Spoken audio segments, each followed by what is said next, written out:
bem-vindos a mais uma sessão de Terapia do Absurdo. Mais uma sessão, mais um episódio. E hoje este episódio sai e hoje é dia 2 de maio. O que significa que daqui a 3 dias, no domingo, é dia da mãe. Certo? Certíssimo. E por causa disso mesmo, nós hoje vamos gravar um episódio de mitos da maternidade. Não é? Muito a dizer, muitos mitos. Acho que alguns até bastante universais, não são só aqui em Portugal, não é?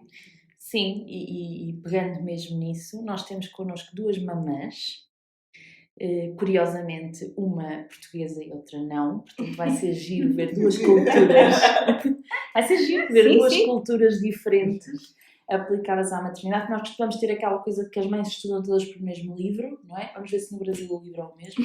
Sim. Não é? Pode ser. Ok, então, muitos mitos associados à maternidade. Qual é que achas que seria, assim, visto de fora, o grande mito que tu já ouviste na tua vida? Eu coloco-me aqui numa posição um bocadinho distinta, pronto, porque estamos 4 pessoas neste podcast e eu sou a única que não sou mamã. Sou mamã de um cão, isso para mim é válido, mas acho que és a pessoa perfeita para falar de mitos. É por aí, sim, é por aí. Eu, se calhar, além de mitos, gostaria de desmistificar convosco alguns medos meus. Ok. E fazer-vos algumas perguntas. Brinhatão. Porque eu não sou mãe ainda, mas quero muito ser. Ok, mas agora a sério, qual é que é assim o principal mito que ouves? Porque eu tenho alguns em mente, mas gostava... Eu não sei se é um mito, mas a coisa que eu tenho mais medo, sou honesta, de todo o processo de ser mãe, a coisa que eu tenho mais medo é o parto. E acho que toda a gente que ainda não foi mãe é o que tem mais medo. E porquê? Porquê? Primeiro porque acho que é um processo muito traumático para a mulher. E tenho muito medo de não ser capaz, de não estar à altura disso. Eu acho que o parto é uma coisa muito particular. Porque imagina, eu tenho uma colega minha que me diz: não, eu quando pari estava na praia. Eu quando pari, a minha mente, eu estava na praia, estava a ouvir o som das ondas e estava a parir. Mas um parto super tranquilo. Inclusive, pelos vistos, o médico foi a meditar. Pelos vistos, o médico foi comer e nem sequer teve tempo de voltar. Ela já tinha... Estava tudo certo. Portanto, e diz que não sentiu dores, está tudo certo. Portanto, isto depende muito de pessoa para pessoa. Sim. O que é que eu acho? E aqui se calhar vou introduzir a minha parte aqui da saúde mental. Acho que é mesmo muito importante ao uma mulher engravidar, a uma mulher estar ou a pensar nisso ou já estar no processo. Acho que é mesmo muito importante perceber que cada caso é um caso, porque depois quando nós estamos grávidas a tendência é a maioria das pessoas colocar a sua experiência em cima da mesa. Sim. E isto influencia imenso. Por exemplo, eu nunca partilhei, mas o meu parto foi não posso dizer que foi difícil, mas foi um parto que demorou, vamos dizer assim. Ou seja, eu entrei no dia 20, no dia 22, ao final da tarde a rapariga nasceu, ok? Mas vê... E o que é que tu ficaste a fazer esse tempo todo? É esta a minha dúvida. O que é que vocês ficam lá a fazer este tempo todo? É sofrendo. Pronto. Mas eu não partilho muito isto. E agora trouxe porque pronto, estamos a falar do assunto, está tudo certo. Mas não partilho muito isto porque a minha experiência não tem que ser a tua. Tu podes chegar lá e parir em 10 minutos. Percebes? Conheço pessoas que... Eu posso partilhar a minha experiência. Eu tenho dois filhos, tenho um com 16 e um com 12. E na primeira gravidez também era um bocadinho como a Beatriz, porque as pessoas dizem tudo e mais alguma coisa, e o meu foi assim, o meu foi assado, e não sei quanto, e depois uma pessoa, por mais que não queira, vai sempre com isso na cabeça. Claro. Pronto, o parto do meu mais velho foi um bocadinho mais custoso, dado a posição em que ele estava, porque teve que ser com ventosa. Pronto. Mas não foi doloroso, porque abençoado seja quem inventou a epidural. Exato. E já havia epidural. E pronto, entrei, eram quase 7 da manhã e ele nasceu às 4 da tarde. Por isso não tive lá muito tempo. Tá bem, mas neste tempo em que lá estão, desculpa, se estão a ler um livro, estão a fazer alguma coisa, estão só no sofrimento? Não estamos no sofrimento, podemos ler um livro, podemos pôr música, eles agora utilizam bolas de pilates também, na sala de partos. Antes da epidural podes O parto está muito mais humanizado atualmente do que há 16 anos atrás. Ou melhor, há 12, porque o meu Santiago tem 12 e ainda não havia não se falava de humanização no parto. Exato. A preparação do parto era só os exercícios de respiração e pouco mais. E agora já há a Seconice, João Biconsciente e outros grupos assim que trabalham essas questões antes do parto. E depois no pós-parto também fazem um acompanhamento muito bom. E depois, lá está, é como a Catarina disse, a experiência de cada um é a experiência de cada um. E o meu corpo não é igual ao teu, não é igual ao dela e não é igual a nenhum. Porque o Santiago, estava previsto para o dia 26 de agosto, eu fui à consulta de rotina no dia 22, só tive tempo de chegar ao carro. Pegar na mala e dar a volta ao hospital e entrar na urgência. E cheguei lá com 6 cm de dilatação. Por isso, enquanto do Rodrigo, tive desde as 7 da manhã quase até aquele tempo à espera de fazer a dilatação. Sim. Há um assunto aqui que é muito tabu, que é quando a pessoa é mãe, portanto, logo imediatamente a seguir ao parto, ou no caso de mãe adotiva, no momento em que vai buscar a criança, em que recebe a criança, passa à mala logo aquela criança. Isto não funciona assim, não. Porque há muita gente que se cobra com isto e há muita gente que eu não tinha falava com uma amiga minha que sentiu muito isso. Ela diz-me que teve que aprender a amar o filho. Sentiram isso? Eu não. Mas acho que isso também depois depende das pessoas. Eu, no meu caso, também queria muito engravidar a primeira vez. E então, quando senti ele a mexer a primeira vez, aquilo foi logo, ele está aqui, é meu. Vai ser meu para toda a vida. Pronto, não foi só naquele momento quando põe em contacto pele a pele ou depois na amamentação ou assim, mas acho que como é que é quando não se passa por um parto? Acho que também depende das pessoas. Então, é um pouquinho diferente. Você espera, você está ansiosa, você quer aquilo, no meu caso, né, que eu queria muito, porque quando a gente adota, a gente tem a opção de adotar, então é uma coisa que a gente já quer há muito tempo. É uma coisa que a gente já espera, que a gente já luta por isso. Então, assim, quando a gente achou a mãe biológica, nesse caso, ela fez uma doação para mim, em termos de doação. Então, quando a gente soube que ela estava grávida, que ela ligou pra gente, falou que ia fazer um aborto. E ali eu já senti que era minha, que eu não podia deixar aquela criança passar por aquilo. E já foi, eu acho que já foi instantâneo o amor. Eu acho que não tem essa questão de você ter o filho na barriga, não pelo que eu passei. Sim. Porque a partir do momento que eu sabia que ela ia ser abortada e que eu decidi ter ela pra mim, eu já amava, já preparava, já comprava tudo, eu já via ela vestidinha naquelas roupinhas, E quando ela veio pro meu colo pela primeira vez, eu respirei, assim, porque eu acho que o toque, eu me senti mãe. Eu não sei se tem diferença. Não tem. Eu não sei se tem diferença, porque o que eu senti foi muito especial. Eu não botei ela no meu colo, eu senti que era meu, que é ser mãe. Então, eu não vejo diferença, não. Eu acho que quando você toca, quando você decide ter a criança, que você sabe que ela é sua, independente de onde ela estiver, no ventre de quem ela estiver, ela é sua. Se calhar aqui, lá está, eu venho aqui para ter um bocado a coisa. Então, com todo o risco de ser muito mal entendida por muitas pessoas, o que eu senti quando tive a minha filha no colo, porque eu sou uma pessoa muito racional, foi: eu tenho de te proteger a todo o custo. Porquê? Eu tive uma gravidez bastante sofrida, para além de ter algum pânico de agulhas e ter que me picar várias vezes, porque eu tive diabetes estacional e tive que levar insulina e tudo mais. Eu sentia que tinha que fazer um melhor trabalho para ela naquele momento. Portanto, aquilo que eu senti foi algo absolutamente animal. Foi, claro que eu gosto imenso daquela pessoa, foi um amor, claro que sim, mas o foco estava muito no o que é que eu tenho que fazer para que corra bem. Então o foco era este.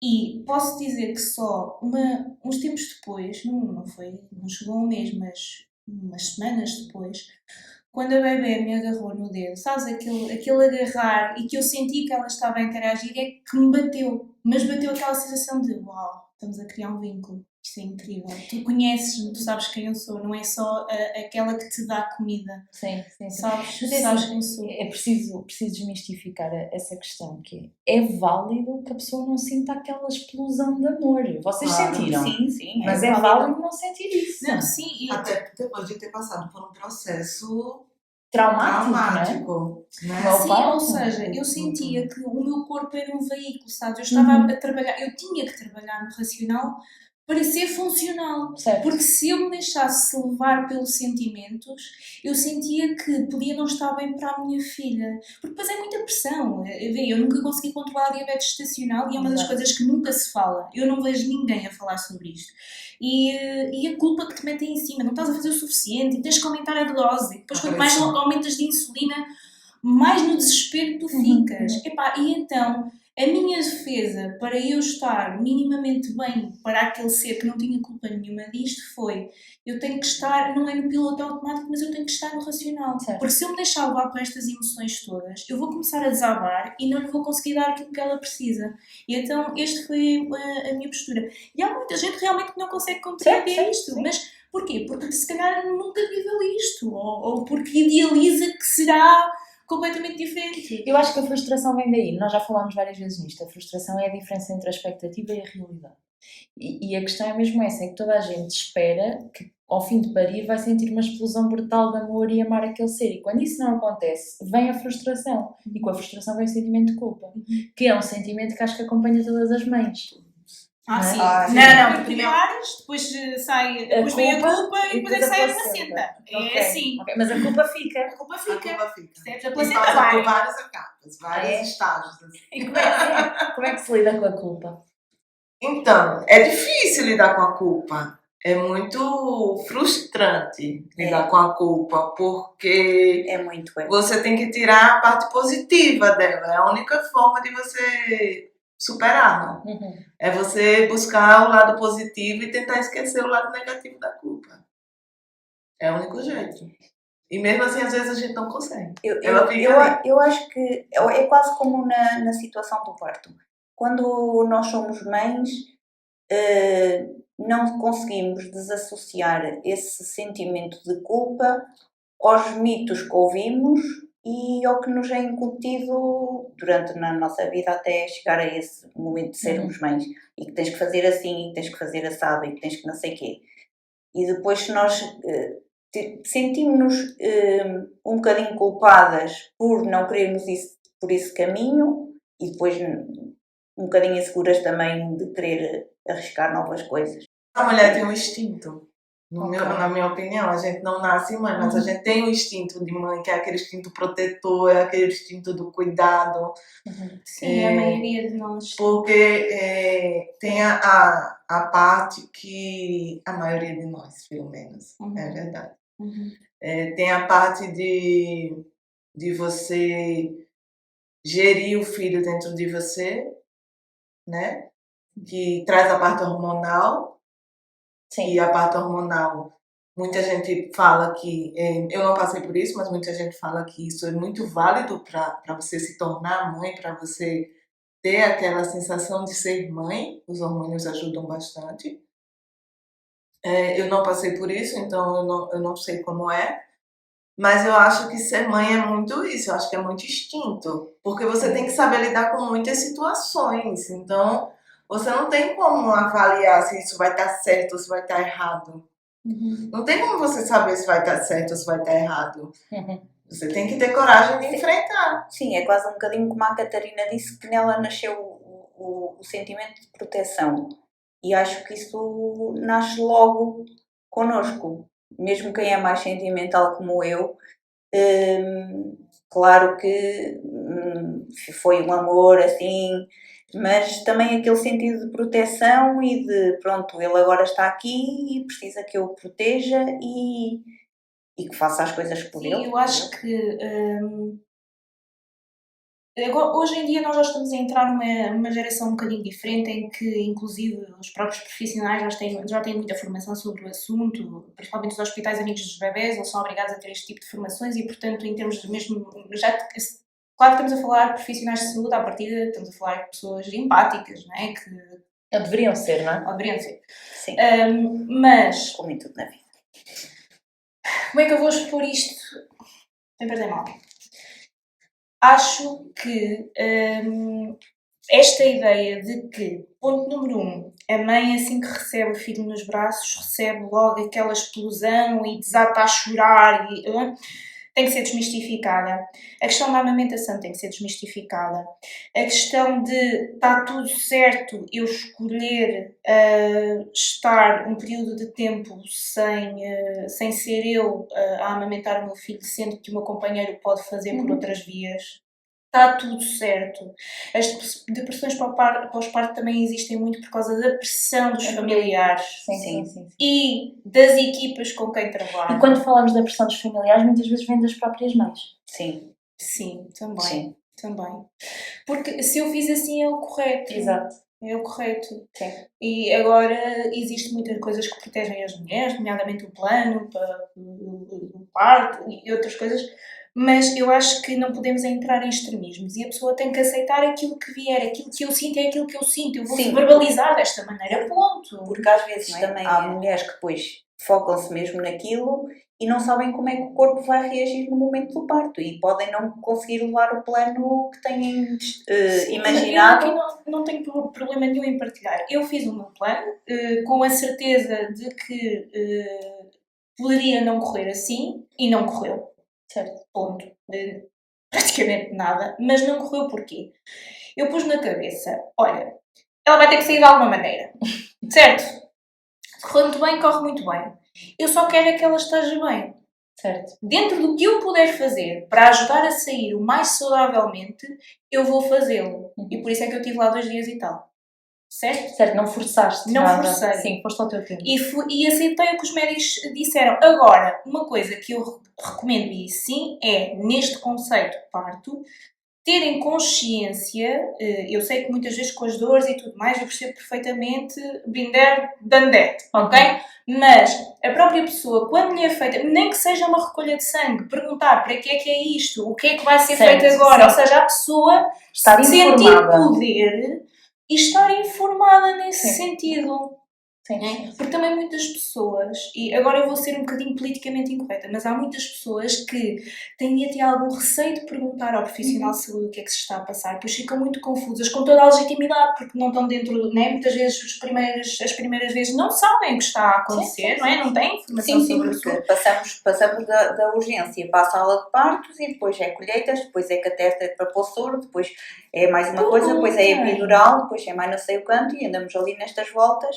Ficamos ali. Mas assim. tem gente que nem sabe o que vai se passar. É isso. Eu não sei o que é que se vai passar. A maioria das também nunca pessoas... pesquisei nada sobre isso porque ainda não cheguei a essa fase. Mas as equipas de preparação para o parto nisso fazem um excelente trabalho. A questão é que, da minha experiência, e não estou a falar só profissional, em termos pessoais, pessoas que me disseram, não, eu senti-me muito desrespeitada. Atenção, eu estou a dizer que vou ser politicamente incorreta no sentido de, se calhar muita gente passou por isto e até pediu informações e tudo mais. Eu estou a dizer da informação que tive. Eu depois pergunto àquelas pessoas, ok, mas tu estavas confusa, mas tu perguntaste. Exato, não. Tu teve receio. Eu disseram que era um exame qualquer, mas não percebi bem. Então, mas se não percebeste bem, pergunta outra vez. Certo. É o teu corpo. É o teu corpo. Agora que te digam assim, eu não quero episiotomia. Ok, não queres. Mas se naquele momento os profissionais te dizem, para prevenir uma laceração, era bom tu fazeres. É uma decisão tua na mesma. Sim, mas o profissional está-te a dar essa informação. Vamos bater à coisa. Há muitos mitos associados. Outro dos grandes mitos, e uma coisa que eu assisti, foi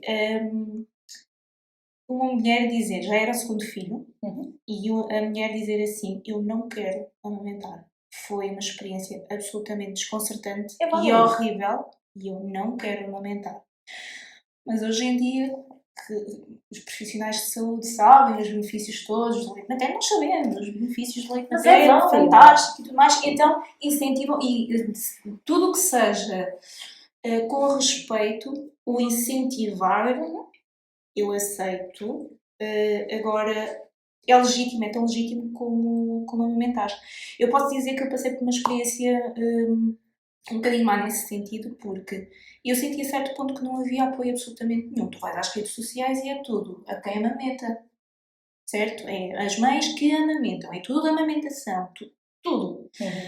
Eu tive que parar de dar a mama a partir dos 3 meses, porque eu fiquei com alguns problemas, fiquei com abscessos na mama e tive que ser operada. E, portanto, cortaram-me completamente a possibilidade e a amamentação não foi feliz. E atenção, quem me diz que não foi bem feita foi aquilo que eu mais ouvi durante a amamentação, e eu tive vários conselheiros de aleitamento materno a trabalharem comigo, tive a equipa toda a trabalhar comigo, portanto foi mesmo uma questão de saúde que não me permitiu.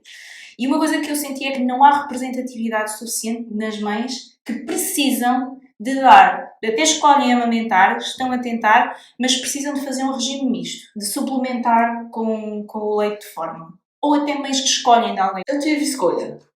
Okay. O médico me ofereceu escolha. Ele me daria um remédio para citocina, para estimular a produção de leite, e eu amamentaria. Ou eu ia direto para a fórmula. Como a mãe biológica não poderia amamentar, porque eu não ia permitir. Não era uma opção. Ela também me permitiu, era para escolher. Ela perguntou: você quer que eu amamente? Eu disse: não. Então, ou eu amamento ou leite. E eu escolhi não amamentar. Porque eu acho que o meu corpo não estava preparado para aquilo. Era uma opção medicamentosa. Então, isso ia interferir nos meus hormônios. E eu resolvi não amamentar. Mas eu tive a opção. Entendeu? Então, assim, foi um processo bem acompanhado em relação a isso, informado. Mas lá está, então, nós as duas somos do mesmo ano, não é? Mais ou menos, temos a mesma idade, e uma coisa que os meus pais comentam é que na altura a opção era dar a mama, porque tu, se não aumentasses aquele... Se também não tinha, e a vizinha do lado. Exatamente. Da cama ao lado. Tinha da cama ao lado, mas eu saía do hospital já com fórmula. Davam logo. Porque sim, minha mãe diz que me dava, né, que amamentava na mesma, eu amamentava na mesma, mas que escolhia dar o suplemento de fórmula até porque sentia que eu não estava saciada e dava. E no próprio hospital incentivavam isso. Portanto, agora é que mudou um bocadinho. Claro, não sabemos os benefícios do aleitamento materno. Aquilo que eu quero dizer é, há muitos mitos associados a esta questão e não há respeito pela escolha das pessoas. Hoje em dia eu não vejo isto. Sim. E a escolha que a pessoa faz interfere na vida dela. Concordo. Lá está, é por aí. Sim, não só na vida da criança, porque depois nós tornamos-nos um bocadinho hipócritas com as mães, que é, tu não queres amamentar, olha o que estás a fazer ao teu filho. Ao teu filho. E anulamos a mulher enquanto mulher. Isso. Não é? Sim. Depois da mulher ser mãe, deixou de ser mulher? Não é? Sim. Nós fazemos muito eu não sei, eu acho que eu vou discordar um pouquinho de ti, porque eu acho assim que quando você é mãe e você está preparada, lógico que você pediu aquilo, você está preparada para aquilo, você realmente abre um pouco, deixa um pouco de ser mulher naquele momento para ser mãe. Por escolha. Por escolha. Certo? Então, assim, a pessoa que chega pra gente e diz isso, você tá abrindo mão de amamentar o seu filho, você não tá querendo amamentar o seu filho, você é isso e aquilo, você vai destruir a vida dele, vai ser um garoto. A gente escuta muito isso. Vai ser problemático, vai ter problema de saúde. Eu também escutei isso, porque eu tive a opção. Então, as pessoas que estavam ao meu redor diziam muito isso. E os bancos de leite? Não sei se aqui em Portugal tem banco de leite. E os bancos de leite? Eu digo, não, eu quero que ela esteja em casa já alimentada por fórmula. E eu acho que as pessoas têm o direito de fazer o questionamento. O que eles não têm o direito é de pressionar a gente. E julgar? E jogar a culpa na gente. Entendeu? Mas, como você estava falando de deixar de ser mulher, eu acho que a gente deixa realmente um pouco de ser mulher para ser mãe. Mas não quando se fala assim, não é radicalmente. Nem pode ser. Nem pode ser, mas se deixa um pouco. Eu acho, a minha opinião é que se deixa um pouco de ser mulher para ser mãe. Tens de bater assim alguém na cabeça e dizer, olha, afinal também existes. Também e antes dos teus filhos tu existias. E tu, para os teus filhos estarem bem e poderes estarem bem, tu tens de estar bem. O difícil é você equilibrar as duas coisas. Sim. Isso também é um grande mito. Isso eu acho que, na minha opinião, isso também é um grande mito, porque, por exemplo, se tu quando fores mãe, quiseres entre a amamentação ou nas horas em que o teu marido possa estar com a tua filha, ou o teu companheiro possa estar com a criança, e tu possas estar a dormir, isso já é, olha, então, mas ela está a dormir e ele é que está a tomar conta da filha. Era aí que eu ia chegar agora, sim, porque quando nasce um filho, e agora tenho que fazer aqui um parênteses, que é, nasce uma mãe, podem nascer duas mães, podem nascer dois pais, pode nascer um pai e uma mãe, não é? Sim. Mas no caso do companheiro que não pariu a criança, seja ele homem ou mulher, ou sejam ambos homens e que não pariram, ou no caso de uma adoção que não pariu, como é que a outra pessoa também se torna, como é que cria este vínculo? Porque no caso de uma relação heteronormativa, nós temos muito a tendência a anular o homem, certo? E focamos-nos mais na mãe. Estamos muito focados na mãe. Onde é que fica o pai? Ou onde é que fica a outra mãe? Sim. Acho que hoje em dia as mentalidades estão a mudar um bocadinho a esse respeito, não só porque os homens estão cada vez mais participativos na vida de casa, já fazendo aqui este parêntese, mas também porque eu aqui vou dar muito crédito às aulas de preparação para o parto, porque empoderam também os homens. Os homens sentem-se parte do processo, que é uma coisa que até agora não existia. Exato, sim. É? E então eles sentem-se parte do processo, mesmo em casa. Eles sentem-se capazes de lidar com a situação, porque vê, basicamente, antigamente, eles não se, né, os homens, a responsabilidade era muito aquela questão de Deus, Pátria e Família, trazer o pai pão nosso cada dia para casa. Sair de trabalhar e voltar, certo? Então caía alguém nos braços. Mas a mulher cuida e o pai provê. Exatamente, mas caía-lhe alguém nos braços e isto aqui vem sempre aquela cena do filme, que é ele a pegar quase pelas orelhas, não é?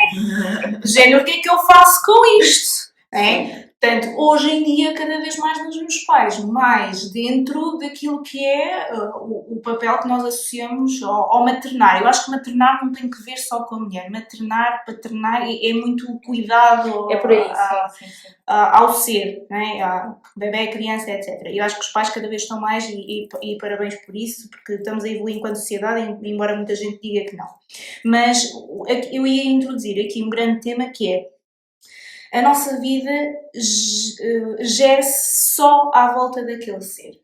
E hoje em dia eu vejo muitas pessoas, homens, mulheres, não interessa, a serem criticados quando têm o seu momento ou quando a criança até tem, imaginem, 2 meses, e a mãe deliberadamente diz assim: ok, eu preciso do meu momento, eu preciso de me afastar uma hora para me sentir capaz para... A mãe, pai, não interessa. Mas okay? aí é que reside a questão, Catarina, porque é muito mais julgada a mãe que faz isso do que o pai que faz isso. Sim, completamente. Isso também é verdade, sim. Eu não tive falado com uma colega minha, ela contava uma história que o marido dela ia sempre à mesma loja, não sei se era talho, se era mercado, e diziam-lhe: então, a sua esposa está bem? E o menino, como é que está? Está tudo a correr bem? E ele: sim, está. E há um dia que ele ficou com o miúdo em casa e que foi ela à loja. E a primeira coisa que lhe perguntaram foi: onde está? Com quem deixou o menino? Quer dizer, ao pai nunca lhe perguntaram aquilo. Com quem é que ele deixou o menino? É um papel social ainda muito forte. Sim. Mas também porque as pessoas associam. Ela está... não sabem muito bem a vida da pessoa, mas ela deve estar a amamentar, é dependente dela, portanto... É dependente, mas quer dizer, não anda sempre colado na mama. Não é? Pronto, mas isto depois há aqui um confronto, não é? Porque tu vês várias culturas, até em África, em que os bebés andam coladinhos a ti durante 4, 5 anos e, portanto, depois há aqui várias versões. A minha versão é o que resultar para a mãe. Se a mãe não estiver em condições mentais, físicas, para cuidar daquela criança, em primeiro lugar está a mãe. E eu aqui vou ser muito politicamente incorreta, porque é mesmo isto. Se eu não... E agora vou projetar aqui um bocadinho a minha situação. Se na altura em que eu tive que fazer a operação eu não me tivesse colocado em primeiro lugar, eu não estaria bem para estar com a minha filha. Estava altamente frustrada e, entretanto, chegou aqui à conversa outra pessoa, a Susana, e ela assistiu um bocadinho de perto aqui a este processo meu, a este meu processo. E, portanto, eu não estaria bem. E mais, eu até posso projetar uma situação que me aconteceu, que foi, portanto, eu fiquei a dormir no hospital, fui operada e não tinha capacidade para sair, portanto, tive que pernoitar no hotel, como se diz. E foram-me perguntar 2 a 3 vezes, eu acho que ainda foram 3 vezes, tenho a certeza que não quero trazer a menina para aqui. Na altura a minha filha tinha 3 meses. E eu achei por bem, porque ainda estava tudo de máscara, eu achei por bem que a minha filha não teria que passar a noite no hospital. Estava muito bem em casa com o pai e prevenia uma série de doenças na minha cabeça, vale o que vale. Mas ainda assim foi, mas tenho a certeza, olha, mas pode, está tudo bem, ainda por cima é um quarto só com 2 pessoas, está tudo tranquilo. Porquê é que eu tiraria a minha bebé de 3 meses do conforto da casa dela para a levar para aquele contexto? Está tudo certo quem o fizer, mas eu não queria. Sim, e está tudo certo. Mas senti-me julgada pela quantidade de vezes que me perguntaram. E eu percebo perfeitamente o papel dos técnicos, gente, mas tenho a certeza, gente, não há problema nenhum, está tudo bem. Eu percebo perfeitamente, mas eu acho que há tendencialmente aqui algum julgamento, com todo o amor que tenho por técnicos de saúde e sabem que sim, mas é um bocadinho por aqui. Portanto, se há nisto, há em todos os outros contextos. Sim. A mãe, com o bebê está com um mês em casa e vai para o cabeleireiro tratar dela, como assim? Devia estar a dar a mão ao filho. E pá, eu já ouvi isto da boca de muita gente. Não sei se mais aqui alguém ouviu. Já. Isso ouve-se muito. E eu acho que nós devemos cada vez mais mudar um bocadinho aqui as nossas mentalidades, porque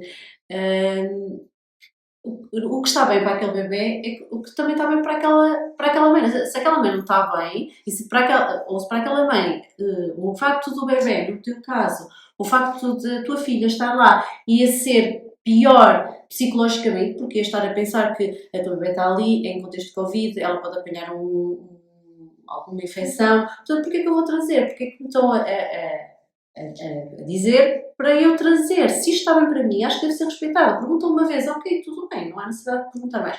E acho que cada vez mais devemos respeitar isso e mudar um bocadinho as nossas mentalidades. E acho que também está a acontecer isso, tal como os homens estão a mudar um bocadinho a mentalidade, o papel do pai, porque, como falámos antigamente, o pai era muito aquele papel de, ok, eu sou homem, mas quem cuida do bebê e quem faz todos os principais cuidados ao bebê é a mãe. Hoje em dia já não se vê isso e nota-se muito. Eu trabalho em contexto hospitalar e vê-se muito, cada vez mais, os pais quererem participar nesses cuidados, o que é espetacular, não é? Portanto, e é isso que nós também estamos, enquanto profissionais, mudar aqui. Uma coisa que as pessoas ainda acham muito estranho é uma coisa simples, como levar o bebê às vacinas, ser o pai e não ser a mãe. Por exemplo, quem está no centro de saúde, aquelas pessoas mais antigas, não é? Ficam a olhar assim um bocadinho de lado. Então a mãe? Sim. Já aconteceu com o meu filho. Eu não podia estar a trabalhar e foi o pai com ele às vacinas e está tudo bem. Normal. Sim. Hoje em dia, principalmente, ambos trabalham. Né? Sim. Mas lá está, a gente já cresce com esses mitos. Era aí que e eu ia depois, a mim custou-me um bocadinho desligar-me dessa parte. E olha, ele tem consulta, eu estou a trabalhar, não posso ir, tu vais. Custou-me um bocadinho porque também já tinha isso enraizado em mim, mas agora já consigo fazer. E era aí mesmo que eu ia chegar. O que é que vocês ouviram das vossas mães que vos marcou mais de forma negativa? Tema sensível. Então, não digo de forma negativa, não, de ficarem melindradas, mas que foi uma carga, se calhar, maior. Como isto que a Cila estava a dizer, que sentia a carga de ter que ser ela a cuidar da criança. Olha, eu acho que eu vou começar enquanto o pessoal pensa.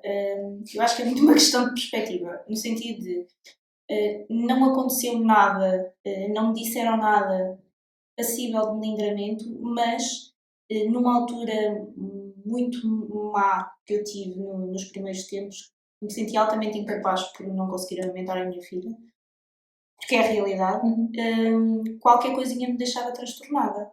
Portanto, também existe isto. Existe uma questão de percepção, existe uma questão quase que de validação dos teus medos ou dos teus receios, sabes? Ainda que não seja diretamente para te influenciar negativamente. Portanto, este também é um bocadinho a minha visão da coisa. Eu não sei. Então, no meu caso, foi um pouquinho mais complicado. Por quê? Porque foi opção, né? A questão da adoção foi uma opção. Ele entrou de cabeça, mas foi opção minha. Ok. E logo quando eu estive no começo, minha mãe questionava quando eu estava nesses momentos de estresse, de angústia, de saber o que fazer. Minha mãe, minhas tias, muitas pessoas questionavam. Você não pode ficar assim, foi opção sua. Por que você ficar assim? Foi opção sua. Você não quis ela? Então, se você foi atrás, você tem que aguentar. Em relação à questão do esposo, do marido, eu escuto até hoje. Ele é o provedor, porque eu não trabalho, no meu caso, porque eu tenho doença crônica e eu não consigo trabalhar. E isso é mais um motivo que eu escuto até hoje. Ele trabalha, então você tem que aguentar tudo. Mas eu não tô aguentando, é muita pressão, é muita informação, é muita coisa. Não, você tem que aguentar. Eu escuto hoje com essas palavras. Ele trabalha o dia inteiro, então você tem que aguentar o resto. Então, assim, é muito complicado. É muito complicado. Mas a gente leva. A gente vai levando. Olha, posso introduzir um último tempo? Não sei se mais alguém quer dizer alguma coisa. Não sei. Não, eu acho que na minha questão, acho que eu que notei assim foi relativamente, até foi com a minha mãe, uma situação que aconteceu, já foi mais à frente, não foi nesta fase, mas que eu na altura optei por fazer a introdução alimentar ao meu filho, ali uma introdução mista, baby led weaning com o tradicional. E então ele desde muito cedo começou a comer os sólidos, não é? Inicialmente ele engasgava-se muito engasgava-se, não, o reflexo de engasgamento, Certo. Para mim é super tranquilo, ok, vamos deixar de se enrascar. Então aconteceu uma situação em casa da minha mãe em que ela, olha, o menino está-se a engasgar, toda muito preocupada, e eu tive de lhe dizer, mãe, estás a olhar para mim, estás-me a ver preocupada? E ela, pois, não está, pronto, então está tudo bem. Exato. É esta coisa de. Ainda há muito aquele mito de o bebê vai se engasgar, tens de agir mal, olha o teu filho. E não, são situações novas que nós também temos que. E depois, ou seja, esta situação não voltou a acontecer, porque eu chamei a atenção, ok, está tudo bem. Se me vis preocupada, então preocupa-te, porque se eu não estou preocupada é porque está tudo bem. E a partir daí, depois ela já foi o contrário, já dizia, o menino come tão bem. E como é que é esta situação? Portanto, acho que mesmo as pessoas antigas que tinham esta mentalidade também com as novas formas que nós lhes vamos apresentando também vão mudando um bocadinho a mentalidade delas. Eu pelo menos notei isso no seio da minha família, mesmo com a questão da alimentação, muita questão da alimentação, da introdução do açúcar e de todas essas questões. Eu notei muito isso. Ok, vamos respeitar, se calhar agora é desta forma e correu um bocadinho melhor. Como exercer a nossa parentalidade? Exato. É que és presa por cão, por gato, por periquito, por lebre, por coelho, por tudo e mais alguma coisa. Tudo o que tu faças nunca está bem feito, ponto final, parágrafo, e é sempre altamente criticável, até porque existe uma nova escola no Instagram que é os pais perfeitos. Certo? Toda a gente vive isto. Sim, é verdade. Ok? Como lidar com a imperfeição da parentalidade? E com a crítica do outro. Exato. Como é que lidam? A crítica de outro familiar, De outra pessoa. Quem começa? Não, é assim, às vezes é difícil de lidar, mas o que eu digo sempre é, eu relativamente à minha situação, e eu posso fazer de determinada maneira, e chego ao fim e digo, se calhar não devia ter feito assim, mas o que eu fiz foi o que estava, o que eu achei que era melhor naquela altura. Portanto, também não vou recriminar e vou dizer, tá bem, mas quem é mãe sou eu, portanto eu sei e fiz nesta altura assim. E falando comparativamente com outros amigos e tudo, é o que eu sempre digo, não vou estar a recriminar porque cada um sabe de si, ou seja, o que eu estou a fazer para o meu filho, que é diferente da outra criança, é o mais correto para mim, mas pode não ser o mais correto para o outro, não é? Portanto, não acho que esta questão do mundo perfeito, não é nada é perfeito. Mas é aí que está o problema. Nada é Todo mundo acha que todas as crianças são iguais, todo mundo, entre aspas, né? Mas a maioria critica porque fica com aquela mentalidade, aquele mito de que as crianças têm que ser educadas de uma forma X. E se a gente sai do X pro Y, a gente não está fazendo certo, entendeu? Não só, eu no outro dia vi um vídeo que eu achei maravilhoso. Se o encontrar, eu até meto aqui o link de uma pessoa que faz vídeos no Instagram e é portuguesa, que é situação, nós vamos com os nossos filhos pequeninos, não é? Ao restaurante.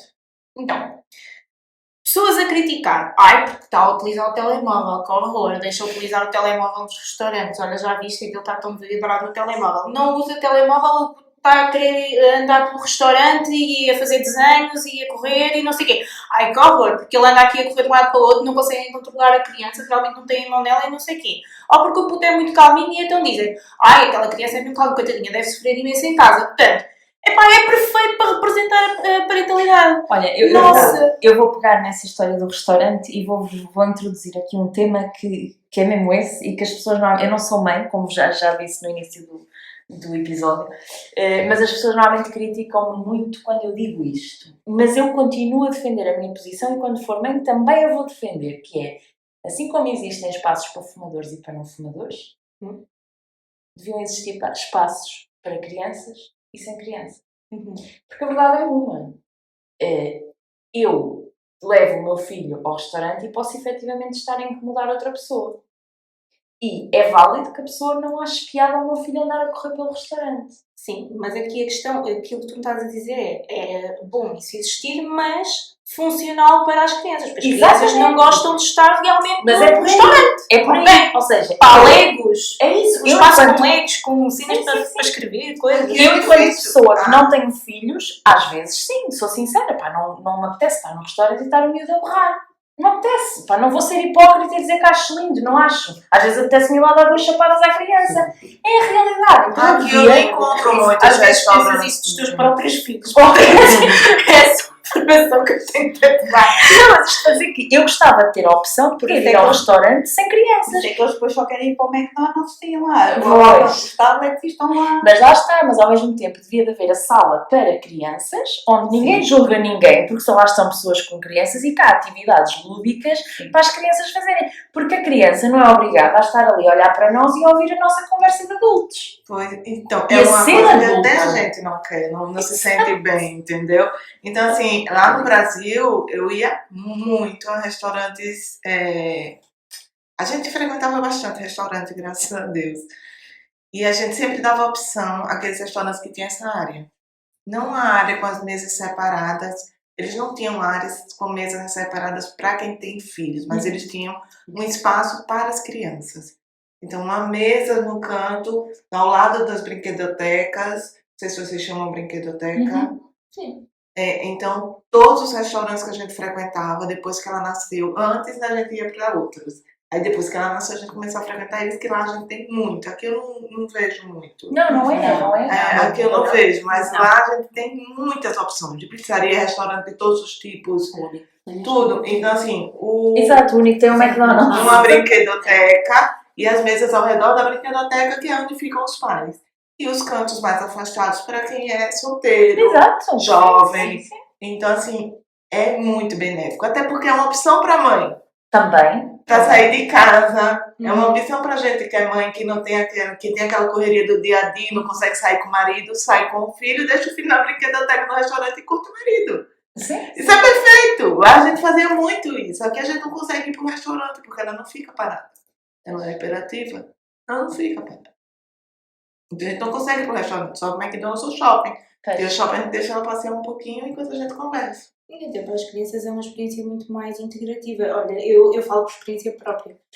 Eu, quando era miúda, ia muitas vezes ao dentista em Coimbra e então nós íamos a uma Pizza Hut, aquilo não era do Fórum nem nada, já não me lembro onde é que aquilo era, mas era uma Pizza Hut que tinha um canto com uma mesa enorme de Legos em que podia estar só.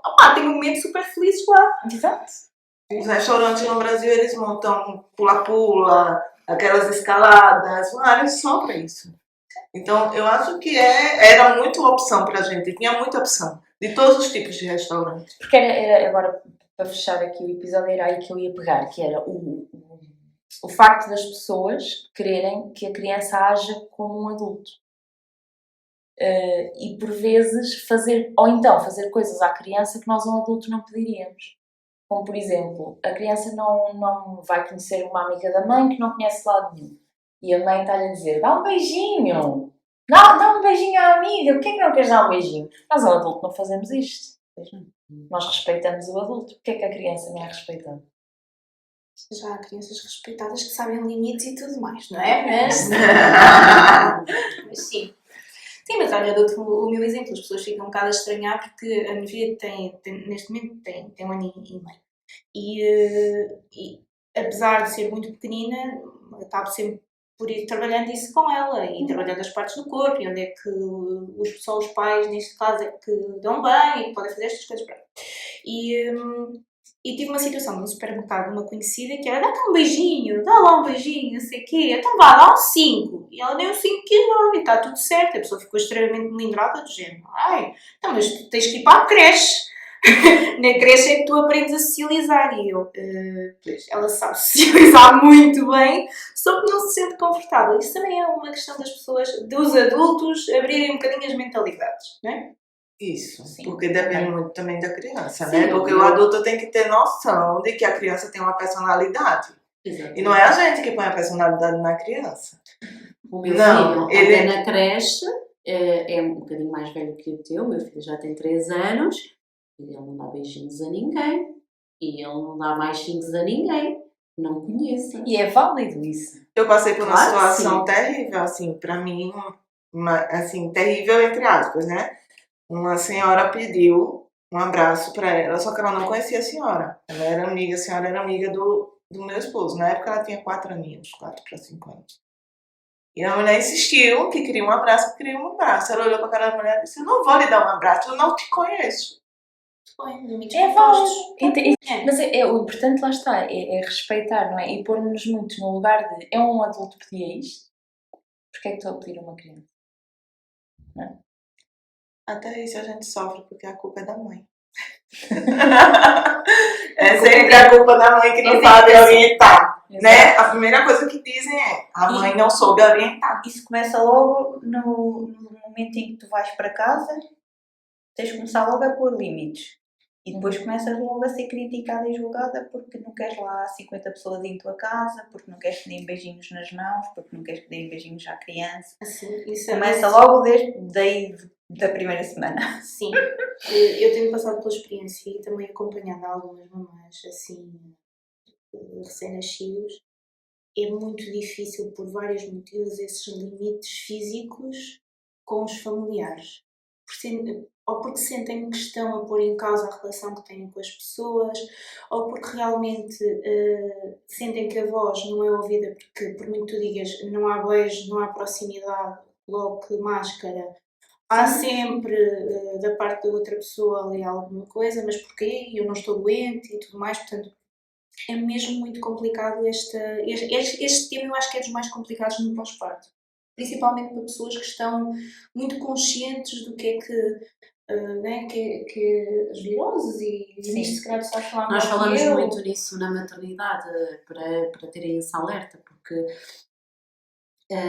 um bebê, um recém-nascido que apanha uma virose pode ser uma situação gravíssima, com dias e dias de internamento. Portanto, nós tentamos consciencializar os pais para este momento é vosso, protejam o vosso bebê, não tem que ir obrigatoriamente já toda a gente a casa.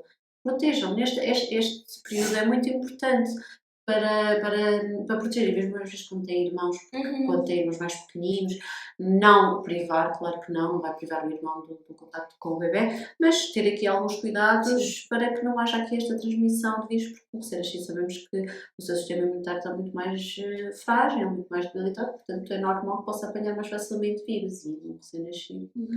Mas mesmo às pessoas, ou seja, mesmo para o casal, é muito importante aquela bolha de amor, viver aquela bolha de amor, não é? Mesmo enquanto casal. Sim. E às vezes as pessoas não respeitam isso. Portanto, e outra coisa que acontece muito e que tentamos consciencializar o casal disso é podem receber até visitas, mas não é para estarem a pegar no bebê, porque este momento é vosso. As visitas são bem-vindas para vos ajudar na limpeza da casa, na preparação das refeições. Aqui sim, isto é que é ajudar. Isto é que é uma família próxima que ajuda, não é? Estar a pegar no bebê e a mãe e o pai estarem a fazer tudo e mais alguma coisa. Não. Eles precisam do espaço deles. E alguém que venha de fora fazer estas tarefas domésticas é espetacular, é muito bem-vindo. É isso mesmo. Responsabilizar dando tarefas. É isso mesmo. Sim, porque o que a gente ouve é: se o bebê está a descansar, descansa também. Só que depois, se não temos esse apoio, o que tu deitas o teu filho, acabas de lhe dar a mama, ou biberon, ou o que seja, acabas de o alimentar, ele está a dormir, tu deitas-lo, pões-te a olhar para a volta e o monte de roupa começa a crescer e tudo, e depois... Por isso é um bocado esse conselho que deixamos a quem está para ser mãe, a quem foi mãe há pouco tempo, ou a quem tem alguém na família que vai, família, amigos, que vai ser mãe, estejam presentes para apoiar neste sentido. Não é? Primeiro, sem julgamento, podem dar a vossa opinião, mas a mãe e o pai é que sabem, os progenitores, sejam eles de que sexo forem, é que sabem, e acima de tudo estejam presentes para ajudar, para amparar. Obrigada por estarem aqui na nossa sessão de terapia do absurdo. Exato. Espero que gostem desta conversa, assim como nós gostamos imenso de estar aqui com vocês. Sim, foi um gosto e foi um episódio diferente, com mais pessoas. Espero que tenham gostado e espero que quem cá esteve também tenha gostado. Muito obrigada. Sim. Obrigada. E sigam-nos nas redes sociais, em todo lado, já sabem. Exato. E até para a semana. Até para a mais semana. uma terapia. Até para a semana.